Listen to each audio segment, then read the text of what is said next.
America ने cease fire किया है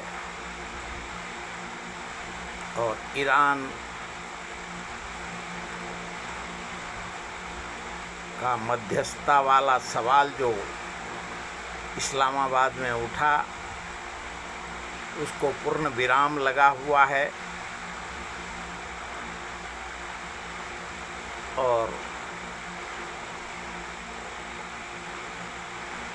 कुछ मीडिया चैनल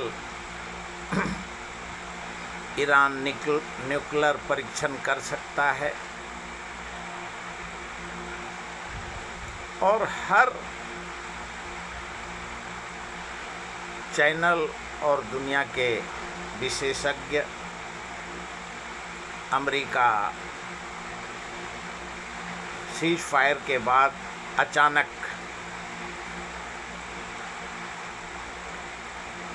कोई बड़ा हमला कर सकता है।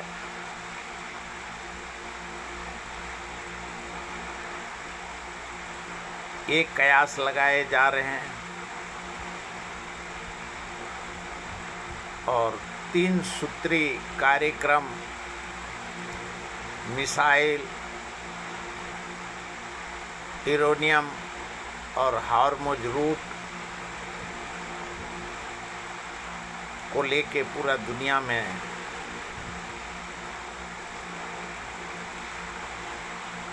चर्चा बना हुआ है। विश्व में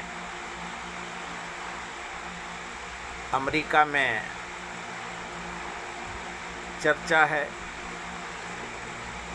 और ईरान के IRGC और विदेश मंत्रालय कहता है कि अमेरिका कांग्रेस में पहले वार का पास करा ले, क्यों जो $100 अरब अमेरिका ने ईरान को ध्वस्त करने में लगाया,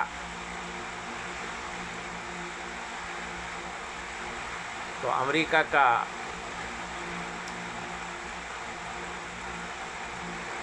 रक्षा मंत्रालय, अमेरिका का रक्षा विशेषज्ञ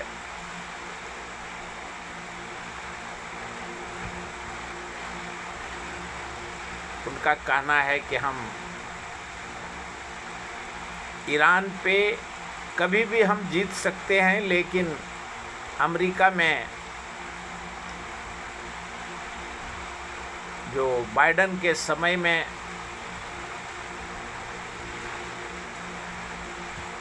मिसाइल और रक्षा का अस्त्र के ऊपर ध्यान नहीं दिया और उसके लिए जॉन बाइडेन जिम्मेवार है।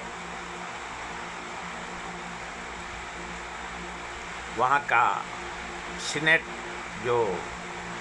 विरोधी पक्ष हैं वो लोग आरोप लगा रहे हैं कि इतने अरबों खरबों इस युद्ध में जो खर्च किए गए उसका हिसाब जवाबदारी डोनाल्ड ट्रंप को लेना चाहिए, सत्ता के शीर्ष नेता को। और जो युद्ध में हानि हुआ है उससे अमेरिका का वैश्विक स्तर पे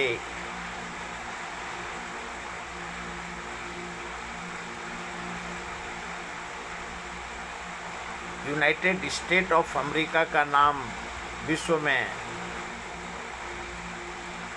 सत्ताधीश के वजह से खराब हुआ है। और जिस प्रकार से अमेरिका से और ईरान और इजराइल के कहने पे युद्ध चला, वो विरोधी पक्ष का कहना है सीनेट में और सत्ता पक्ष में वहाँ के कांग्रेस में, डेमोक्रेट और रिपब्लिक में आपसी मतभेद दुनिया के सामने में उभरा है। और जब कोई देश, चाहे वो चुनाव रहे चाहे युद्ध रहे, जब हारता है तो सब उसके विरोध में होते हैं और दूसरे तरफ ईरान दुनिया के सामने में साफ कहता है। आज के 15 दिन पहले जो बात डोनाल्ड ट्रंप ईरान के लिए कहते थे, रिजीम चेंज होगा, ईरान में निर्दोष लोगों को फांसी दिया जा रहा है और वहाँ का जनता और जो खमौनी ने और आईआरजीसी ने जो ईरान का संपत्ति का दुरुपयोग किया और अमेरिका के राष्ट्रपति को दर्द होता था, वही दर्द ईरान के आईआरजीसी और ईरान के आधिकारिक तौर पे विदेश मंत्रालय और राष्ट्रपति को हो रहा है। वही चीज़ आज ईरान बोल रहा है और अब दुनिया इन दोनों शक्ति का कब ये न्यूक्लियर ईरान परीक्षण करता है या अमेरिका क्या करता है। एक तरफ कयास लगाए जा रहे हैं कि अमेरिका के पास इसके लिए सीज फायर का घोषणा किया, क्यों उसके पास गोला बारूद और है नहीं, क्यों 2025 के भी वार में और यूक्रेन में उसने सभी झोंक दिए और अब ना इजराइल के पास लड़ने का हथियार है और ना अमेरिका के पास इसके लिए सीज फायर हो रहा है और सीज फायर को बढ़ावा दे रहा है। दूसरे तरफ ईरान भी बहादुरी के साथ बोल रहा है कि हम अगर लड़ेंगे तो हम जिस प्रकार से अमेरिका कहता है कि इस बार शीर्ष नेता को जो बचे हैं ईरान के उनको मौत के घाट उतार देंगे और उनका यूरेनियम का स्थान ध्वस्त कर देंगे, हार्मुज को बर्बाद कर देंगे, ब्रिज और पावर प्लांट को ईरान का बर्बाद कर देंगे। उसी तर्ज पे ईरान का भी कहना है कि हम भी चुन चुन करके इजराइल और अमेरिका के नेता को निशाना बनाएंगे और मिडल ईस्ट में पहले अमेरिका अपना एयर स्पेस फिर से स्थापित करे, जिसको ईरान ने पहले ही ध्वस्त कर दिया है और अमेरिका के पास वो अब शक्ति नहीं रहा है वो ईरान से लड़ सके।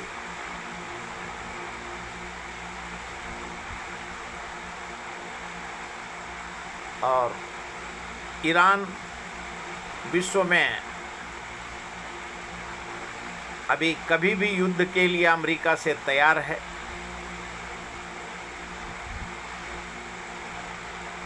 पाकिस्तान मध्यस्थता कर रहा था ईरान और अमेरिका के बीच में। पाकिस्तान और अफ़गानिस्तान युद्ध लड़ रहा है, जिसमें कि चाइना को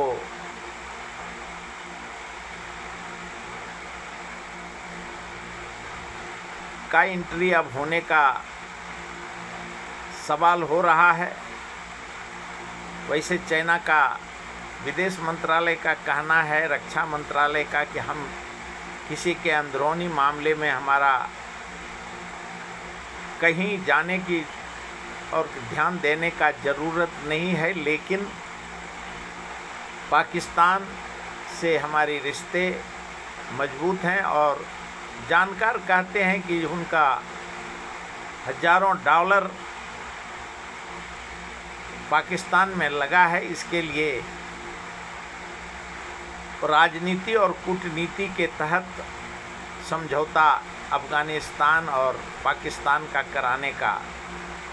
भरसक कोशिश करेंगे। और जब चाइना करेगा तो क्यों पाकिस्तान इधर अमेरिका का क्रिप्टो करेंसी और चाइना का भी उतना ही उनके ऊपर कर्ज का बोझ है, तो दोनों तरफ से उनको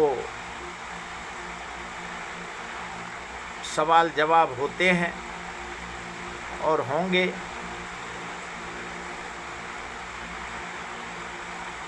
और अब जो कहा जा रहा है कि नेक्स्ट वीक में अफ़गानिस्तान और पाकिस्तान का समझौता के लिए चाइना का आधिकारिक तौर पे हस्तक्षेप करेगा और विश्व में शांति हो, यही चाइना हो, रसिया यूक्रेन हो, अमेरिका ईरान हो, इजराइल लेबनान हो, सभी जगह शांति हो, जिससे कि क्यों भारत में इंडस्ट्रियल गैस का 994 और घरेलू गैस का 261 रुपया बढ़ गया है और इसका असर वैश्विक बाजार पे पड़ेगा। और अगर युद्ध हुआ तो उसके परिणाम सभी को वैश्विक स्तर पे विश्व को भुगतना होगा।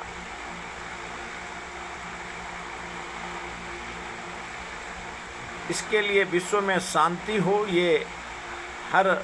देश और सीज फायर रसिया और यूक्रेन में होने का तय हुआ है। अमेरिका और ईरान का अभी सीज फायर चल रहा है और कब कौन कहाँ किसका अहंकार के वजह से कौन किससे लड़ेगा, कौन किसको सरेंडर होगा, कौन किसको अटैक करेगा, इसका कहना मुश्किल है। लेकिन विश्व में शांति हो, हर देश अपने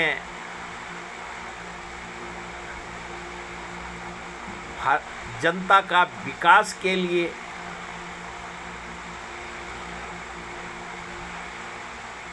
सभी को न्याय दिला पाए और युद्ध से किसी देश का कभी भला नहीं हुआ है। इसके लिए विश्व में शांति हो, यही विश्व का जनता चाहता है। अभी तक